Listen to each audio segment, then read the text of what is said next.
Chancellor Jeremy Hunt announced his spring budget in Parliament yesterday, bringing in multiple tax cuts and increased allowances.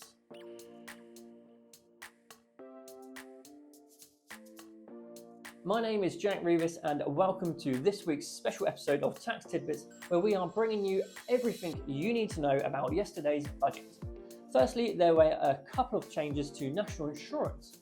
It was announced that the main rate of Class 2 national insurance paid by employees will be reduced from 10% to 8% from April. This is expected to save workers on an average salary around £450 per year. Class 4 national insurance paid by the self-employed on profits between £12,570 and £50,270 will also be cut from 8% to 6% this April.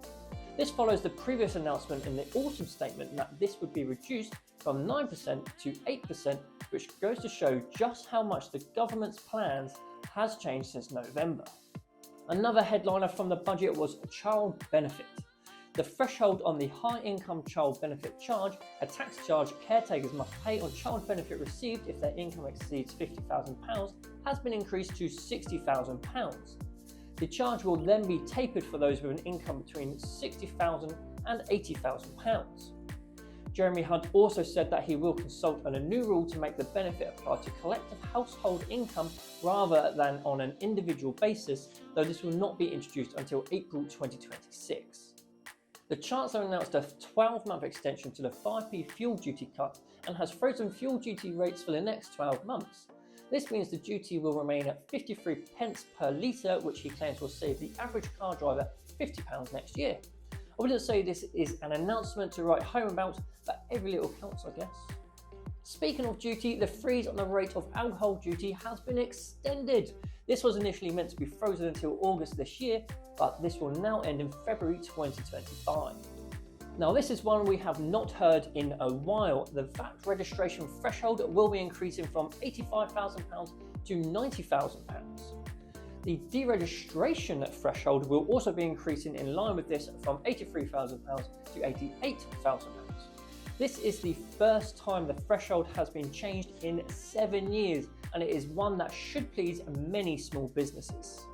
There have been a few changes to taxes in relation to properties. Firstly, the high rate of capital gains tax on property will be reduced from 28% to 24%. Additionally, the stamp duty relief applied to people buying more than one dwelling will be abolished from the 1st of June this year.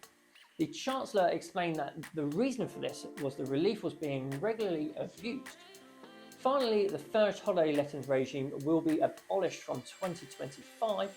This was a scheme which made it more profitable for people owning a second home to let their property to holidaymakers rather than rent them out to long-term tenants. Jeremy Hunt also announced that a new vaping duty will be introduced from October 2026, and because of this, there will also be a one-off increase to tobacco duty from October 2026. This is to ensure that it's still preferable for people to choose vaping over smoking. Finally, a new special British ISA will be created to allow the public to exclusively invest in the UK.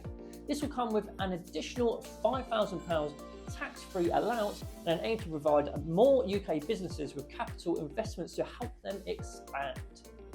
And that is everything you need to know from yesterday's budget. If you like this video, make sure to subscribe to our channel so you don't miss any of our videos, and we will see you again next Thursday.